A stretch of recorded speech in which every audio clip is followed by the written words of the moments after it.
Hey everyone, it's Brad and Josh here, and we welcome you back, or for the first time, to We'll Bring the Popcorn, your favorite film and TV podcast. On today's show, we're going to be reviewing Gareth Edwards' Jurassic World Rebirth, as well as Blumhouse's new film, M3GAN 2.0.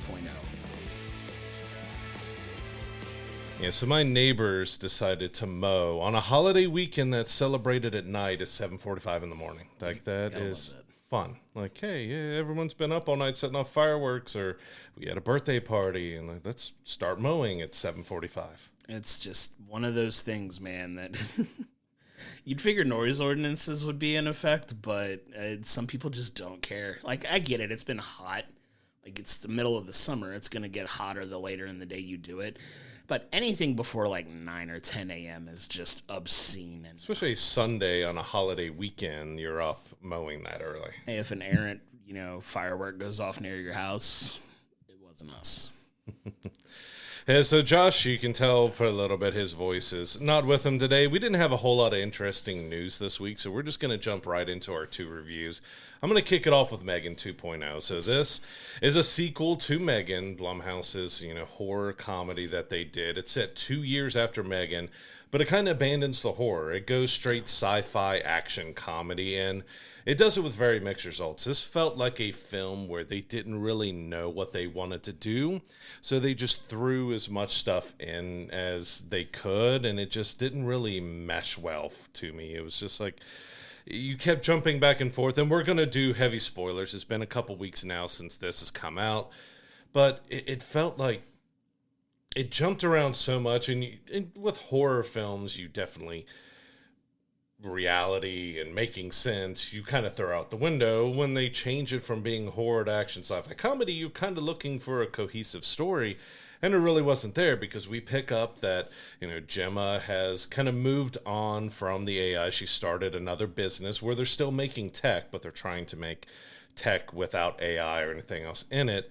But of course, you bring in another guy who owns a company who does chips that he puts, neurochips and stuff, and you bring him in wanting her to work for him, but it all just didn't work very well for me.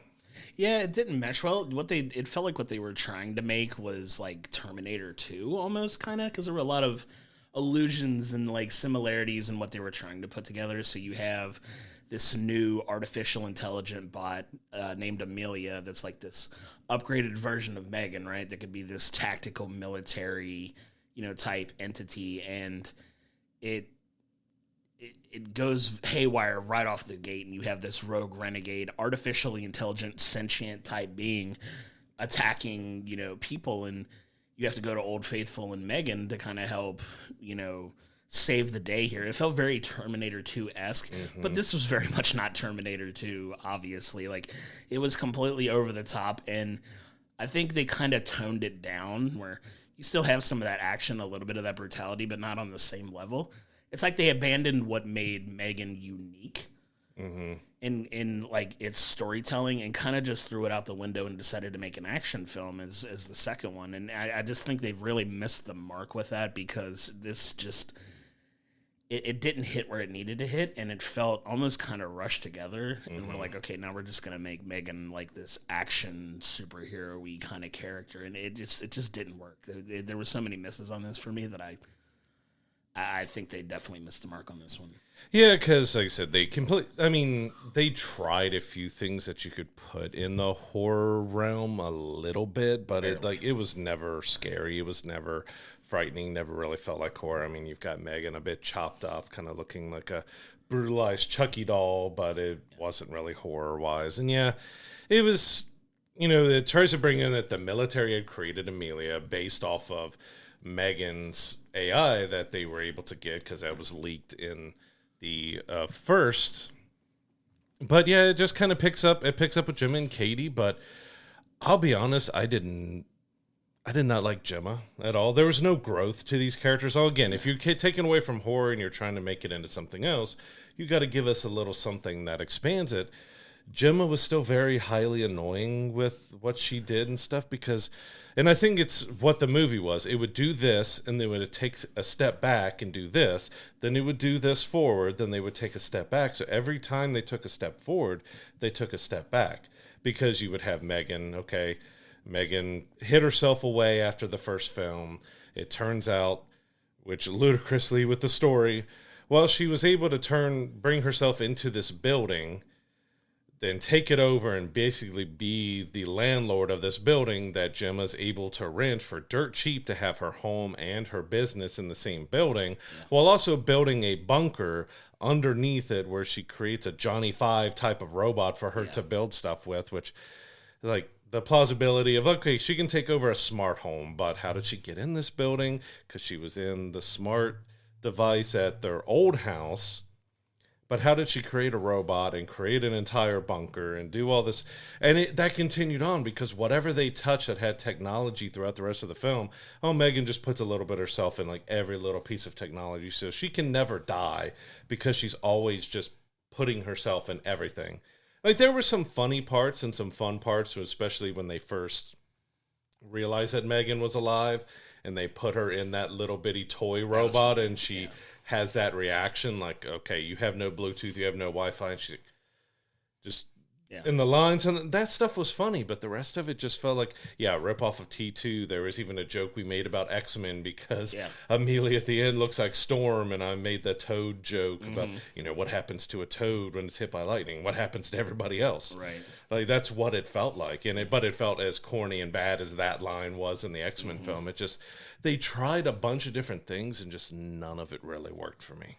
Yeah, I think they were looking for like a different tone to set for the film, and I just don't think it worked. Like, the marketing of it was very clearly like, hey, we're turning this into an action film, and we're trying to have some corny one-liners and some cheap chuckles. And there were some funny moments in this film, but man, like, the plot felt so disjointed. You kind of had to, not that it's always a bad thing, but you have to kind of turn your brain off when you're watching like a film like this. And in some cases that works, and I don't have an issue with it. But for this one, it didn't feel like it connected where it needed to connect for me. And it, like you said, there was no character growth with Gemma from the first film to the second film. She's still doing the same ridiculous stuff. Yeah, except now she's on this like advocacy against artificial intelligence now, and that's kind of where she lands here. But it's hypocritical because she had a copy of M3GAN saved anyway that she knowingly had and was keeping hidden from Katie this entire time. Like, it was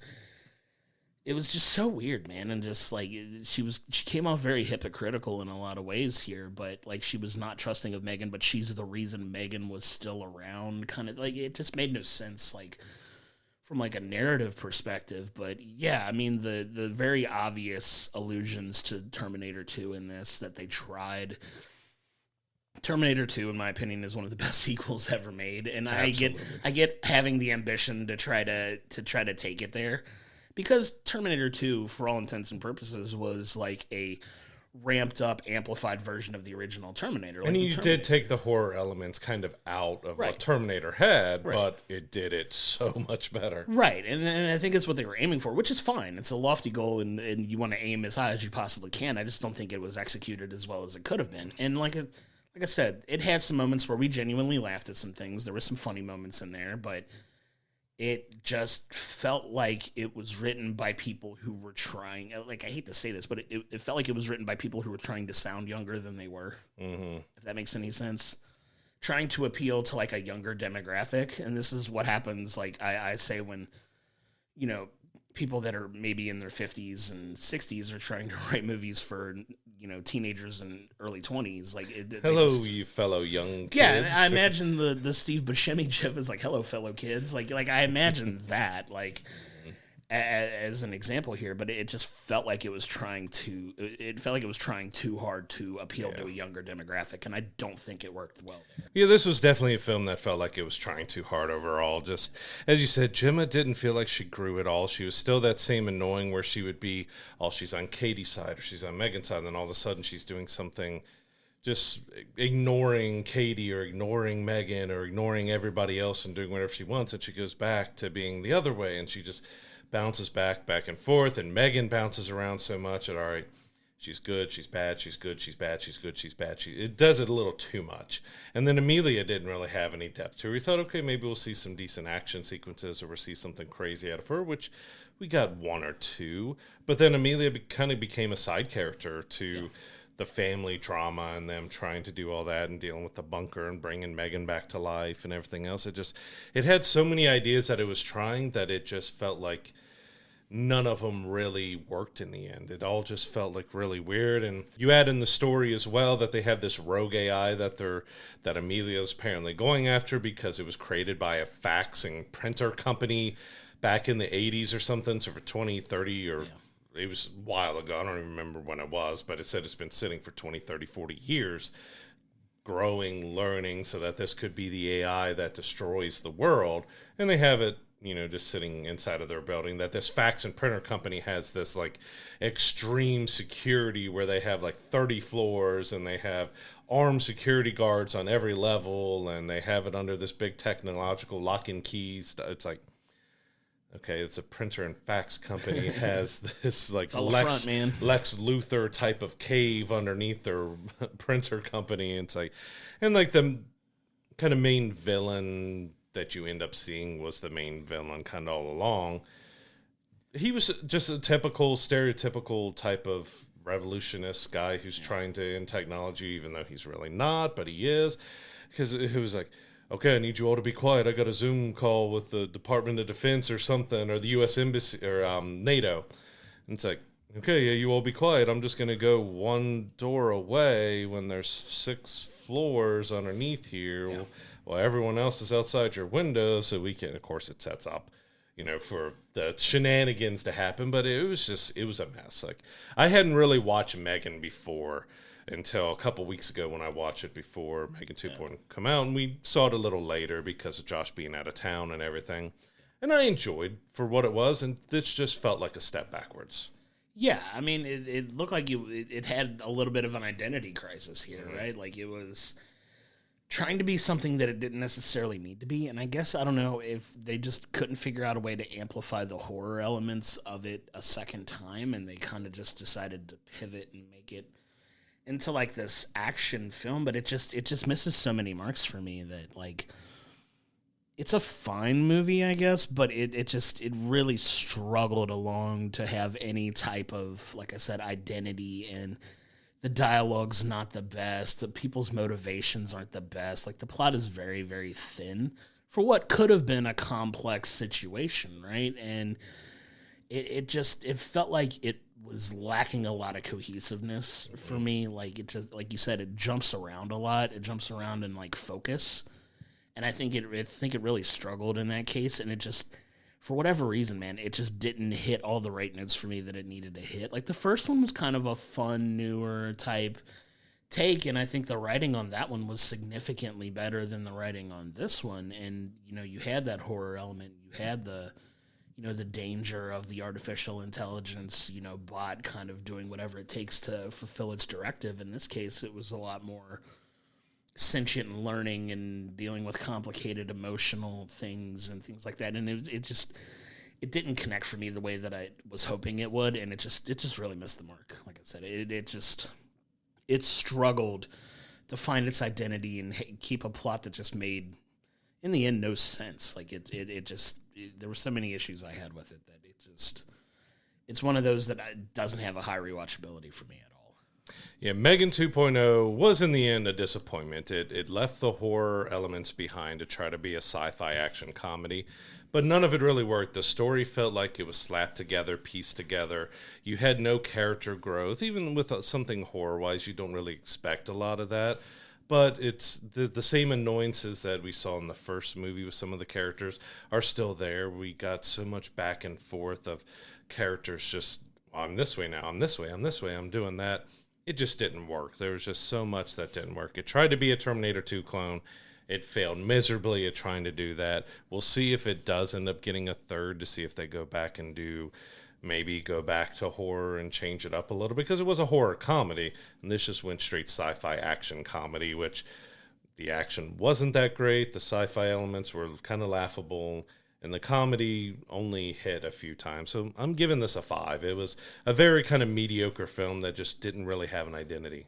Yeah, and I landed in the exact same spot. I'm giving it a 5 as well, and it's unfortunate because I really did enjoy the first one a lot, and it's just one of those movies, like I said, it struggles to find its identity. It's disjointed. The writing's not the best. The dialogue's not the best. There's next to no character development for anyone outside of Megan.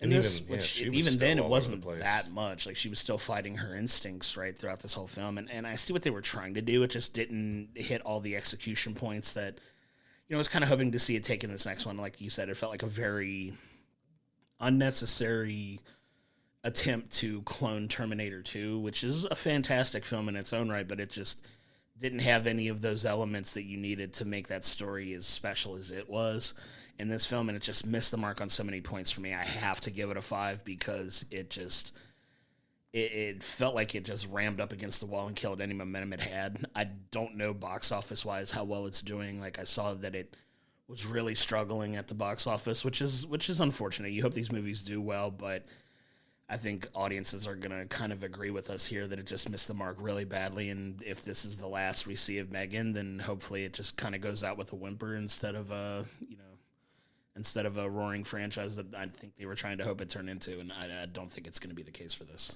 And so M3GAN 2.0 is still in theaters right now. We don't know how long of a run it's going to have because of the disappointing box office. So, most movies are having kind of that 18-day window. It's kind of in towards the end of that. So if you want to go check it out, go check it out. It'll probably be on demand and streaming soon. But yeah, it was unfortunately a big disappointment. Yeah, I would agree. It's definitely one that normally we go and advocate seeing it in theaters, and if you want to give it a shot, by all means, go do it. If you think we're wrong on this, tell us we're wrong. Come join us in Discord. Come, leave a comment on this video if you're watching us on YouTube, and let us know, did you enjoy it? Do you think we're missing the mark on our criticism? We'd love to have that conversation. And so our other film this week is Jurassic World Rebirth, which I'll be honest, I'm really torn on exactly how I felt on this one. This takes place about 5 years after Jurassic World Dominion. It's got Scarlett Johansson as Zora Bennett, who's kind of this mercenary who can take out a lot of stuff, while you have a medical group who decides they want to get some specific dinosaur DNA to be able to create some new medicine, mainly for like heart disease and more. But where the dinosaurs are now, the ones that are still living and thriving, all governments have said you can't go, you're not allowed, so they need someone who can go in behind everything, get the dinosaurs' DNA, and get out.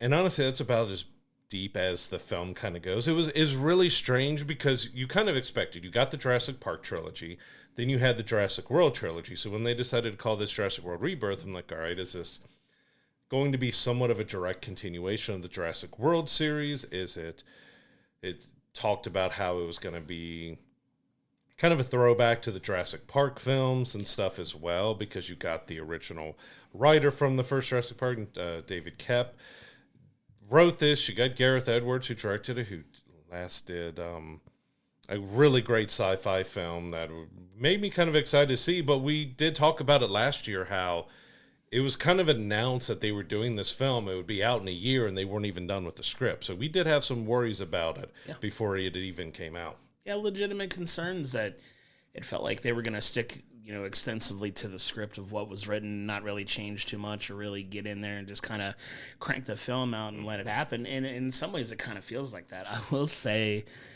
that right out of the gate, out of the start of the film, I'm never going to look at a Snickers bar the same way again, just based on, how the film actually starts. If you watch the film, you know what I'm talking about. But yeah, man, like this one, it feels in title, it feels like a continuation of Dominion, but in tone and the feel of the film tried to replicate more of that original Jurassic Park magic. And there's so many like Easter eggs and callbacks to the original Jurassic Park film that I think they tried to recapture some of that magic. And I don't know, it definitely isn't on par with the original Jurassic Park, which is one of, in my opinion, one of my favorite movies of all time, just because it's so good, so well done, so original, that I think they tried to capture some of that, but it doesn't have quite the same charm and real elements of danger that you had in there. Like, there's elements of danger in the film, and it feels it, but I wasn't as emotionally feeling it like I had that feeling when I had seen Jurassic Park for the first time. You know what I'm saying? Like, there were some very obvious callbacks to the original with, the banner that was literally the same banner they used in Jurassic Park, and some of the dinosaur chase scenes were shot very similarly to, the original Jurassic Park, but like I feel like the plot of the film and the through line of it, the need to get these dinosaurs' DNA felt very thin. Because it was like, okay, we need these for heart disease. Well, why do we need dinosaur DNA to do this? Well, it's because they have bigger hearts. And I'm like, is that the reason you need it? Like, it felt kind of like, okay, this is why we're going to the island. Sure, let's go for the ride and see where it takes us. There were some elements that I think in this film were very strong. There were some very strong elements. I like the family element of it, to kind of try to add a little bit of heart and circumstance to it with the family. I like the family, especially like the little girl. She was really good in it. Some of that cohesiveness that I think try to add a little bit of heart rather than this cold, callous corporation that's just on this mission to get the job done. So I think they had that to add a little bit of an emotional element to it, because you didn't really feel it from the stars of the film, which, I mean, Scarlett Johansson and Mahershala Ali are both phenomenal actors in their own right, but their motivations were very paper thin. Like, you tried to have the element with, Mahershala Ali's Duncan, who is dealing with the loss of his kid and how that's affecting him, which plays a little bit into his actions in the film, but it's very thin motivation, in my opinion. Like, they didn't have that gravitas to it, really, that I was kind of hoping for. But I really feel like I'm so torn on what I want to feel about this too, because there were some really, really good elements of the movie, but then there was just some that I was just sitting there like, really, like, is this why we're doing this? Like it doesn't feel as urgent, like, as it probably should. I don't know. I think it suffered from a little bit of a pacing problem, in my opinion. That's just how I feel about it. You see, I feel a little differently on the family. I felt like the family was kind of forced upon the movie, that it felt like it was just a plot device. Like, it was for that to add a little more drama, to add a little more of that, because it's like, you have this area that's supposed to be no one's allowed in, but you have a dad who decides to take his two daughters and the oldest daughter's boyfriend to sail across, and didn't even really ever say why. He's like, well, we've done it before.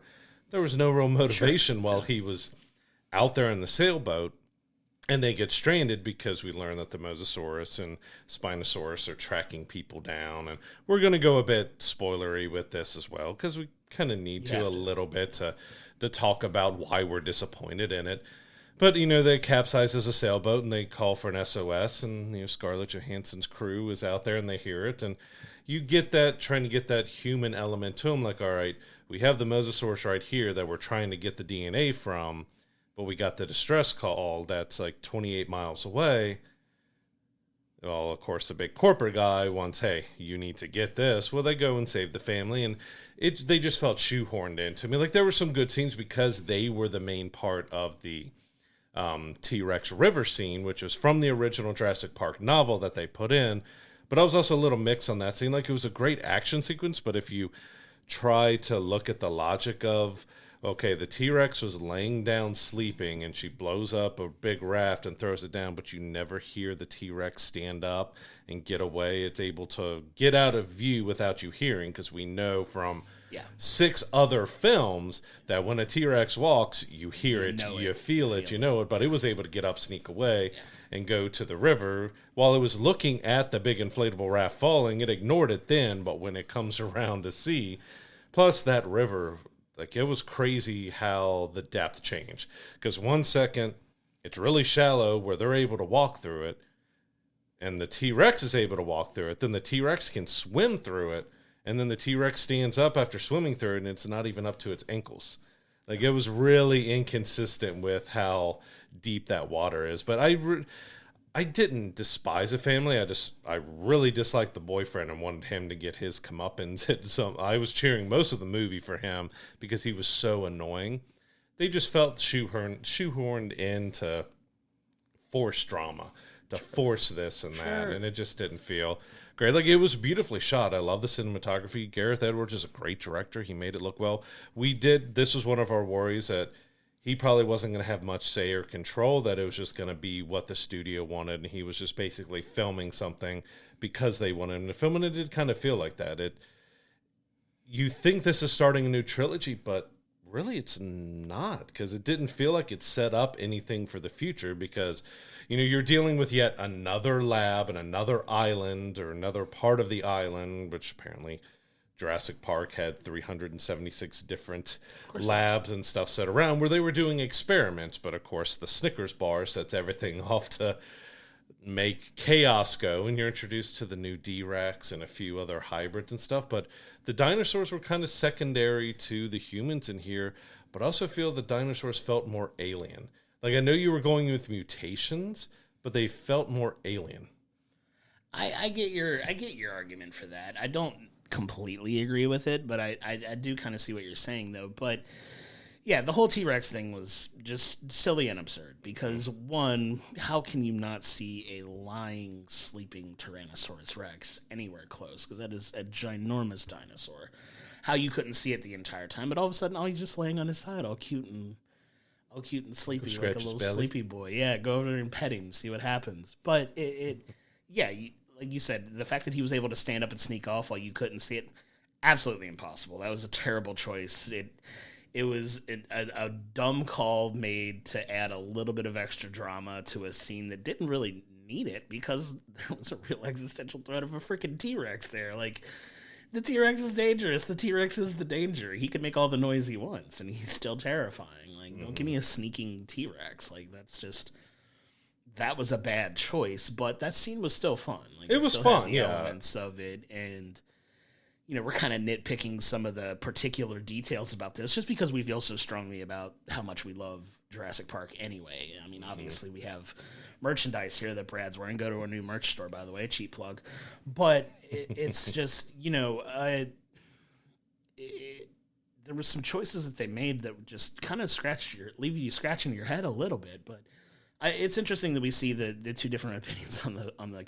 I feel like the boyfriend got a little bit of redemption. He did, but I still wanted him to get eaten. That's the dad in you talking, and it makes me laugh so much as a girl dad that I can see why you would have that opinion. But like, I get it. It's funny seeing your perspective on that because I know exactly where you're coming from when you feel that way. But it feels like it tried in some elements. It did work. I mean, we could talk about what did work in the film. Like the chase scenes with the dinosaurs, when they got to it was really well done. Like, I think the chase scenes and everything, like, they nailed that part of it. There was a really fantastic scene where they're getting the DNA from the humongous Titanosaurus. Like, that was a really cool, felt like an ode to the OG Jurassic Park about the whimsical nature of dinosaurs and how, like, the ones that aren't terrifying and trying to eat you are very beautiful, majestic type creatures, and I think that scene was shot really well and done really well. And my only problem with the Titanosaurs in there was they did feel a little alien because of that long tail. The tail was as long as their entire body and neck, and the way they had it snake around and stuff. And they actually cut a scene from that, if you hadn't seen that. They were going to have a mating sequence that scene between the gigantic dinosaurs, because if you've seen the scene, they were pretty lovey-dovey, but that would have been really weird. But it was just the insanely snaky length of the tail made it feel very alien to me. Like, they didn't seem as... I know these are supposed to be mutations, but they felt more alien than that. So you're not down for some dino love, man? What are you trying to... Hey, I don't judge a dino love. I love that, though. But yeah, I get what you're saying, though. But, like, my issue with the pacing of the film, and this film is like a little over 2 hours. It's about 2 hours and 15 minutes total runtime if you include the credits, but it suffered from a little bit of a pacing to get to the action a little bit. Like, I feel like I wanted more of the action and the danger than what we got, because it felt like so much more exposition and focus on the people, which is fine, but it didn't have the balance that I was hoping for, where when they did get to the chases, they were good, but it felt like so little of the film. Like, the scenes that they did were really well done, and I kind of wish they'd had a little bit more of that danger of the dinosaurs, because the whole point of the island was, like, these things are dangerous. You're not allowed to travel there. There's an element of danger. These dinosaurs were experimented on, and they're mutated, and they're dangerous, and that's why it's on this isolated island that you're not supposed to travel to. And it didn't always have that element of danger attached to it until they were literally forced to be chased by, the different types of dinosaurs that there were. And when they got to it, they did it well. I just feel like they took a little bit too long to really get there and really add in that extra element of danger that existed. Because On the water, the water chase scenes were really cool with the Mesosaurus as well, with like the real danger. It felt very Jaws-like, in my opinion. Like they're, it had some Jaws type elements to it. Dealing with the raptor pterodactyls that they were trying to deal with, the flying carnivore dinosaurs that they were dealing with was pretty cool, but it felt like it took too long to get there. When we got there, it didn't kind of stay as long as I was hoping it would. So it kind of knocks it a little bit for me. Like when they got to it, they did a great job with it. I just wanted more of that, and I felt like it was a little lacking for me in that area. I did want to touch on, you talked about the amount of throwbacks, and I think it works for, but also works against this film as well, because you mentioned you get the T-Rex skeleton and the banner falling. You've got scenes where, they do a camera shot of a side mirror that says objects in the mirror. Yeah. That's the T-Rex chase scene. You get a chase scene in a vehicle with the samples of the dinosaurs in it that felt very Dennis Nedry. Chase scene. You get stuff that felt like the kitchen sequence in with Jurassic Park. You get that with these raptor birds in the gas station. Yeah. And there are so many different scenes like that I can say, okay, this is from Jurassic Park 1, this is from 3, this is from Jurassic World. But I think the biggest thing is the connection. Like, they mentioned the mosasaurs being tracked from Jurassic World. That's its only connection to Jurassic World. So they really only use a Jurassic World name as a name for the film. Like, it really had no other connection but that one made sense. Like, okay, you want to track down the mosasaur, you have a way to track it because of that. But the other two were just like, okay, well, how do you know these exist if these were secret mutation dinosaurs that they did, if this whole island area was a secret genetic base where they were doing all this stuff? That kind of plot got... And I felt like Scarlett Johansson's Zora was very kind of all over the place. She's supposed to be this highly skilled assassin type of person. But the very first time she gets the gun, she needs to shoot the mosasaurus, where she instantly fires it off randomly. Like, if someone is that skilled in shooting and being a mercenary like that, she's not going to have an accidental fire like that. And then she immediately fires within 3 seconds after that to hit it. But when she gets to the Titan, and I get the Titan because it's the splendor of seeing something so huge, it took her like 5 minutes, and then she shot a part that was way away instead of the part that was the closest to her. Like, it just had a lot of questionable things with it. Like going to the families, like they get separated. So at the family who had their sailboat tipped over and knocked over, they join in on the boat that is going after the mosasaurus and stuff. And they decide that they have to run towards the shallow ground to get away, and their boat ends up wrecking. But that also seemed like, they already turned away in the shallows. You could have slowed the boat down and saved the boat, but you ran it ashore.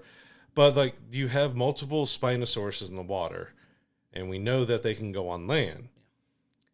But none of them came on land. We actually have a death and stuff that happens by a Spinosaurus that's asleep on the beach who wakes up and takes somebody out. It just kind of then why did we have those, and they're so afraid of those, and then this and this whole island chain, there's nobody flying over to make sure no one's there. There's no boats patrolling.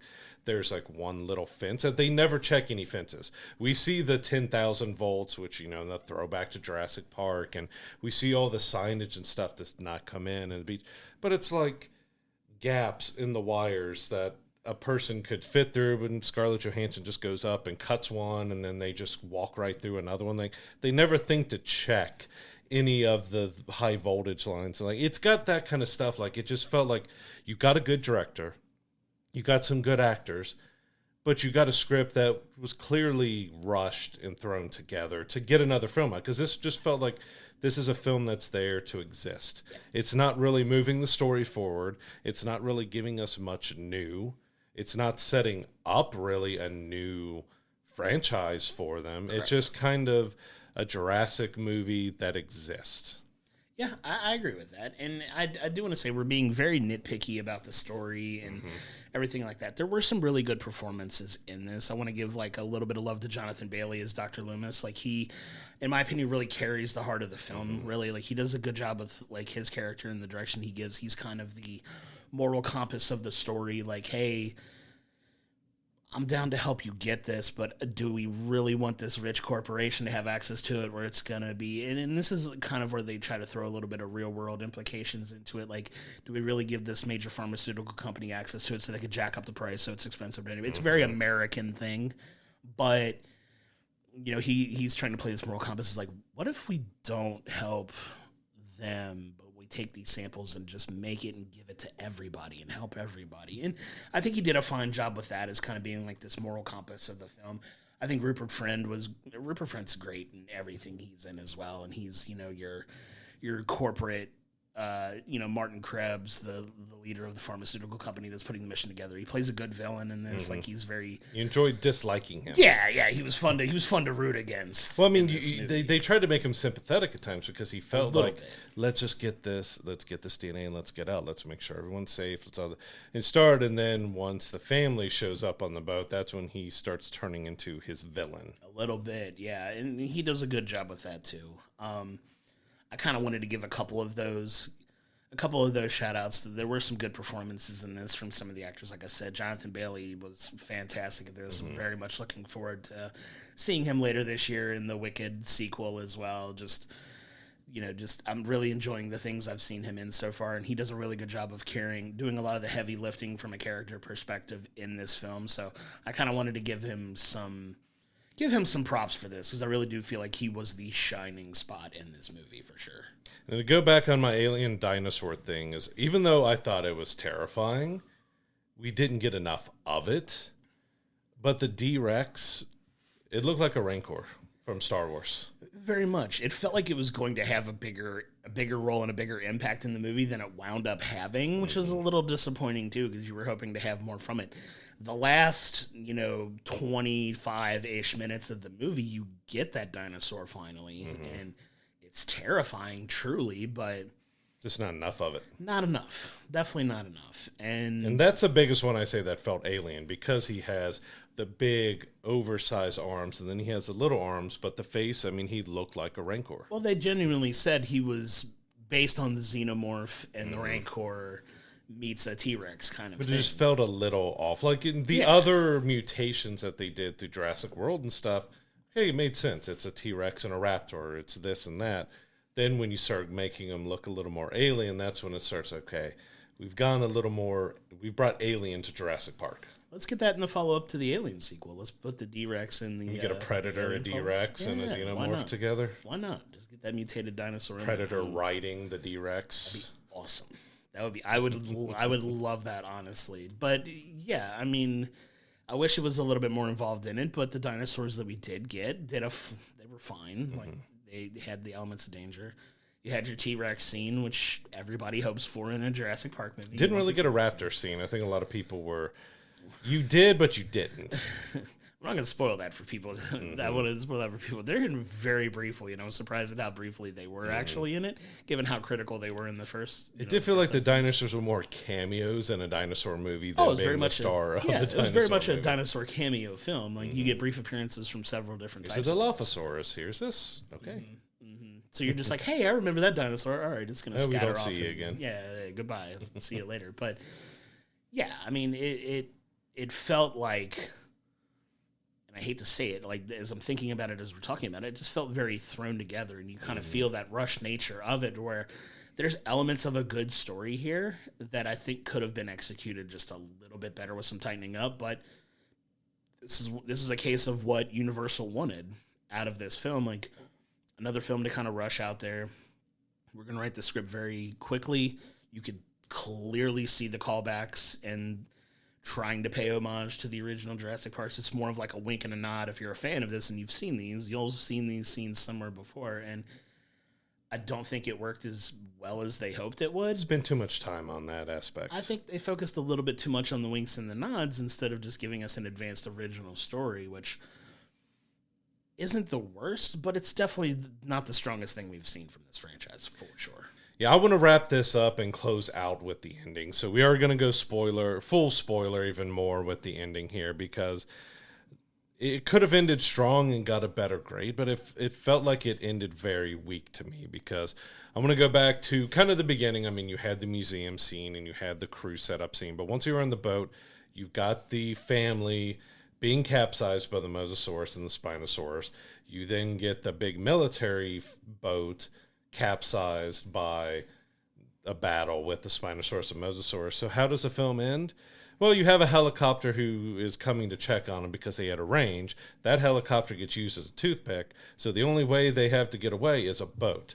So they go back. They're so happy to get in a boat and go back out on the ocean. I'm like, the main action, main everything of this film happened because two boats got capsized by a Mosasaurus and a Spinosaurus. So you're all happy to get in a boat that's smaller than both of them and get back out in the ocean. Like, that just made no sense to me. Like, they're so excited and happy that they're alive to go back out into the ocean where the Mosasaurus and the Spinosaurus could go right back after them again. Like, it felt like wait, what? That's how we're going to end it, is them getting on a boat and going, because it had a lot of Jurassic Park 3 moments in this film to me. And that one kind of felt, that whole last sequence, even though it was fun, felt like a lot of Jurassic Park 3, but it's like, you have two boats that got destroyed in the ocean being too close to this island, and you have everybody leave on a boat.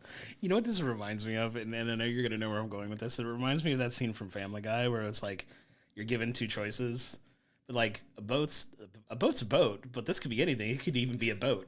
Like, but we're going to take the box, but the box wasn't a boat. In this case, like, we could get out on a helicopter or a boat, but the obvious choice would be a helicopter. Obviously, it didn't work, but you want to get in the boat. I mean, you see where I'm going with that. But it was so silly. We're just like, oh, we're just gonna forget it. Like, hey, maybe the boat's not the worst option to get out of here. Like, it was literally their only option, but they were just like, yeah, let's get on the boat. And we're just like, the first half of the movie not happen because the practical first half of the entire film spent on a boat or like out at sea. But it was so silly. But yeah, it definitely just made me laugh at just the way to draw an end to this film is them, just jumping on a boat and leaving with no mention of a Spinosaurus or a Mesosaurus anywhere to be found. But yeah, like no food, no supplies. Do they have enough gas to actually make it through the ocean or anything else? But the main thing's like, there's a Mosasaurus and Spinosaurus is out in the ocean. You're just going right back out. Yep. Like, no problem, no thought. Like, we'll deal with the devil we know, I guess. But it just felt very silly, and I had to chuckle at that too. I'm like, I'm just for getting out of here on a boat. Like, it just comes full circle, back out on the water again, and you're just like, sure. But now there's dolphins, though. Like, we get to see the dolphins again, which is another callback. But dolphin attacks it. No, it doesn't happen. But I was waiting for one last attack or something to happen at the end. But that's what also makes the ending more disappointing. Other than that, kind of okay, they're going back on a boat where they could be capsized and killed, and now they have nobody because the rescue crew has been killed and everything else. It didn't set up anything. Like, the only thing it set up was that they were going to take the samples back and release it to create all. There was nothing else that set up. Jurassic Park 2 kind of continued it, that it brought the dinosaurs to the mainland and stuff and back, and it was not the best, but you had some sort of continuation. Michael Crichton did have a book on it, which I haven't read, The Lost World, yet, so I plan on getting that. Yeah. Jurassic Park 3 was very similar to this one in a way that, well, the kid, someone crash lands on the island, they have to go rescue him, even though there's some trickery and everything else into it. Then Jurassic World sets up, well, they redid the park, and you have all this, and, they set up, at least it makes sense, other than the third one, Dominion did have the cloning and the other kind of crazy stuff that happened. This really didn't set up anything. So, like, this is, like you said, it just exists. It just felt like they did a Jurassic Park, Jurassic World movie to do a Jurassic World movie. They didn't really care what it ended up being. Again, I don't think I'm really putting the blame on Gareth Edwards. I think the film looked great. It sounded great. It was well shot. It was the story. Like, the story was just really poorly slapped together, and it did go back to our worries that they greenlit a movie, casted the movie before there was a finished script. Yeah, which, that's a big gamble to take. And, the unfortunate part about it is because they slap a Jurassic label on it, it's going to draw a huge crowd. I mean, like, we could talk about our theater experience. The theater was packed. It was completely full. Like, it And it's going to be interesting to see how it performs at the box office, because I really do think it's going to do really well. But it's so funny because it's like you're darned if you do and darned if you don't, because how often do we talk about like, oh, we're so used to these being franchises and sequels and multiple trilogies. Like, I think this just kind of felt like a standalone film. Like, is it meant to lead to anything? Is there something? But like you said, it kind of ends on a definitive note. Like, hey, we're out of here. We made it. We got our stuff. Let's go make some medicine. What's going to be something that draws them back to ever want to go back to this island again? The medicine turns everybody into dinosaurs. Is there intention to possibly mutated people? But we were the dinosaurs the entire time. That's how 28 Days Later was actually started. It might be, but I just don't know, like, if it was intended to set up something, or if it was just meant to be this standalone Jurassic film that's not really meant to lead to anything else. We don't really know the intention or what the studio's going to want. Obviously, it's a high value intellectual property that they'll go back to at some point again. But is this going to tie into anything else? We don't know, and I don't know how I feel about that, because as a standalone movie, it's fine. Like, it's fine to be a standalone film that doesn't have to lead to something else, but was it meant to? We don't know. There's still a lot of answers to we still have a lot of questions that need answered, and if it's just meant to be a standalone film, okay, I'm fine. I'm accepting of that, because it does lead to a very definitive end of the film that didn't really set up anything. So like you said, if they try to follow up on this, what's going to be the motivation? That's a question for another time. So we could just kind of talk about the film as what it was. But yeah, we got what we got, and we'll see what our rankings come together for this. Yes, I will say that I want to watch it again, but I want to see if I can just turn my brain off of like any expectations. All right, it's just a standalone. Yeah. It's doing all the throwbacks. Can I just have a fun time with it? Sure. Like, I still think it's better than probably Lost World and Jurassic Park 3, better than Dominion. But there's some kind of it could have been better. I think there was more hopes when you have someone like Gareth Edwards. You bring back the original writer of Jurassic Park for it. You're kind of expecting, all right, got a good writer, we've got a good director, we've got Scarlett Johansson doing, because she has always wanted to be in the Jurassic Park franchise, and she's in it. It just fell a little flat, because I feel in part ways how I felt about Alien Romulus, in a way that it spent too much, like Alien Romulus spent too much time on the throwbacks and making sure that it did, oh, hey, this, you remember this from Alien, you remember this from Aliens, you remember this, you remember that.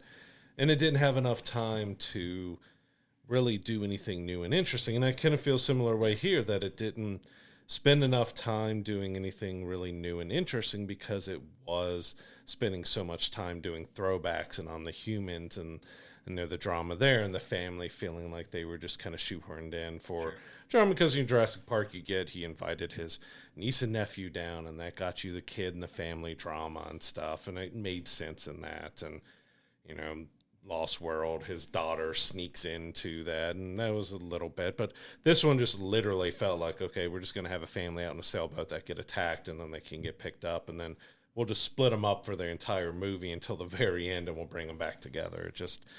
It felt like they had some good ideas, but because of the rush nature of it, nothing really came together that well. But it's so weird, because I enjoyed many parts of it. Yeah. It looked good. It sounded good. It had some good action sequences, but there's a lot of mistakes, a lot of problems.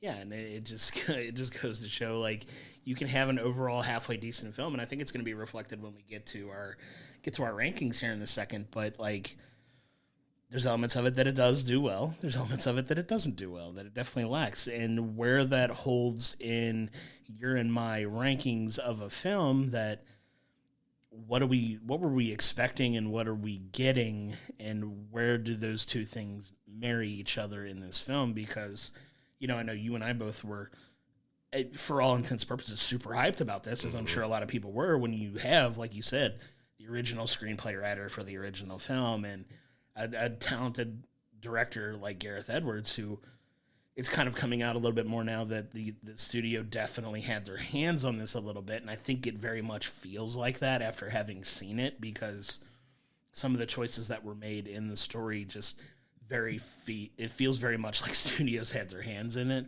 a little bit too much, and I think this movie definitely suffered from that.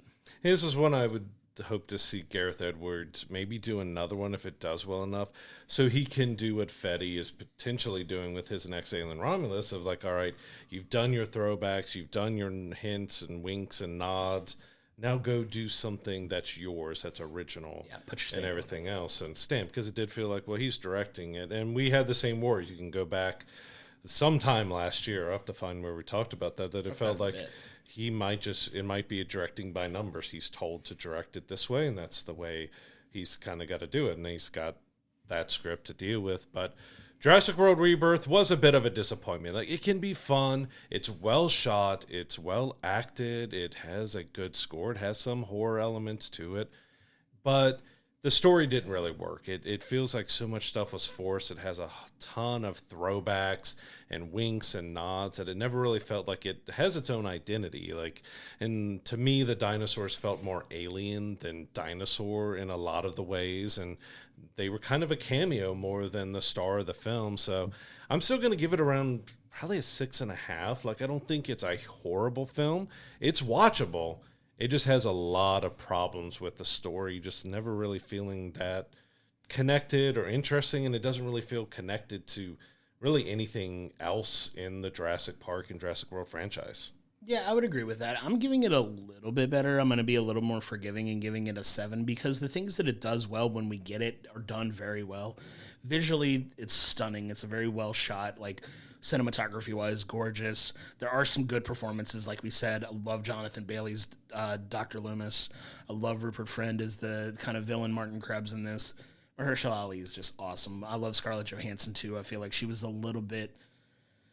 I don't think she was written as well as she could have been in this film, and I think she kind of did the best with what she had. But when it gets the elements right, it really does a good job. There just wasn't enough of it that worked to make this more special film. Like you said, when they got around to the action sequences with the dinosaurs, they were done well, but it wasn't as prevalent in this, and it didn't feel like there was as much of that element of danger from these dinosaurs that they could have dove a little further on, in my opinion, and that definitely has to knock it down. So I'm knocking it down to a 7, but still an overall solid movie. I do kind of want to go back, like you said, and rewatch it, maybe under the assumption that it's not meant to set anything else up and it's meant to be kind of a standalone film, and I want to see if it affects my ability to enjoy the film, knowing that this may be just a one-off deal and we may not revisit these characters or this element of this story again, because we just don't know. Like, we don't know what the intent is beyond this, and will I be a little more forgiving of it, or will I be more critical of it because it is a standalone? You had one shot and this is what we got kind of thing. Like, I don't know where my mind's going to land on it, so I do want to watch it again. By all means, go see this film in the theaters. This is one of those that is meant to be seen on a big screen, and you get that, sound element well done, T-Rex initial introduction aside, but they do a really good job with a lot of the sound elements in this too, and you get that feel in the theater. It's one of those definitely meant to be seen there. Yeah, this one, I'm still, even after all we've discussed and talked about, I'm still so torn on it because I want to like it. Yeah. I want to like it, but every time I think about the details and everything about it, like, it didn't really take us. It felt like they were moving through the story a little too easily, even though a lot of people died. But you kind of figured these characters were going to have it. Just something didn't work with the script. Again, Gareth Edwards directed a great looking film. The sound was great. The action sequences were good. There's just something that it missed. It missed with the cohesiveness of it, but it missed with giving us something new and original to it. The only thing you could really say that's new and original to it, other than getting samples for medicine, but that's kind of the same as taking DNA that Dennis Nedry did and stuff, is the D-Rex. But again, the D-Rex was very alien-like, and we didn't get enough of it. Yeah. So yeah, I'm still torn on it. That's why I want to watch it again. It probably won't be until it comes out on demand. Sure. And I check it out then at home to see if my brain is able to just disconnect and watch it for what it is and not for potential expectations. Because you think, you got 3 Jurassic Park, you got 3 Jurassic World, you're expecting if they did another one, it's going to be kicking off a new trilogy or a new something else, and it just really didn't. And we just don't know. We don't know the direction that the studio is going to go with this. Is it meant to be a one-off? Is it meant to kick off something more? If it's meant to kick off something more, we don't know what that's going to look like. But, we'll see what the future of this franchise looks like. Like we said, it's a multi-billion-dollar intellectual property that they are, that Universal is fully integrated in everything they do. You go to a Universal theme park, there's Jurassic stuff all over the place. They have rides. They have their own stuff there. Like, it's not going anywhere. It's just, what is the future of this going to look like now after what we were given here? Does the film do well? Like we said, the theater was packed when we went and seen it. It's probably going to commercially do pretty solid. I think at least the first weekend is going to do really well. We'll see the return, how that's going to look. That second weekend is going to be key, but as we know, the clock moves forward, and there's another huge tentpole film that's coming out next week that may impact how this one does at the box office, which I love to see the competitiveness of it. We'll see if the audiences hold strong the second weekend for it, and we'll see how it does. But Jurassic World Rebirth is in theaters now. Go check it out. Come to our YouTube comments. Come to our Discord. Let us know what you think of the film if you've seen it. If you think we're being too critical of it, let us know. If you think we're being too soft, trust me, you have no problem letting us know if we're too friendly on these films. So let's have that conversation. Let us know what you think. Yeah, we would love to discuss with everybody, but that's going to do it for this show. And me and Josh are going to go rest and relax and recoup from this weekend. But yeah, if you check out any of these movies, come talk to us. We would love to discuss them to see if you saw something different than we did.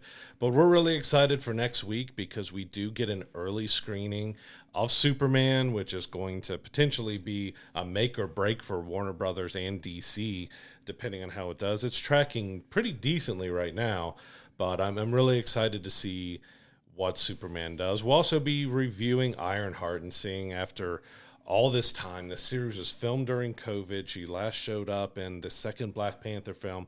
We finally got her standalone 6-episode series. We're excited to talk about that.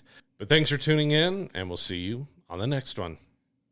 To find all of the episodes of We'll Bring the Popcorn, go to our YouTube page, hit the like and subscription button so you're getting our episodes when they drop each and every Monday. If you're listening to us in the audio room on any of the podcasting platforms that we're on, please don't forget to give us a 5-star review. It really helps elevate the profile of the show. And don't forget to go to willbringthepopcorn.com, where it has all of our archive videos, all of our social media information, as well as our merch store, so you continue to support the show in that way. We cannot thank you enough for your continued support.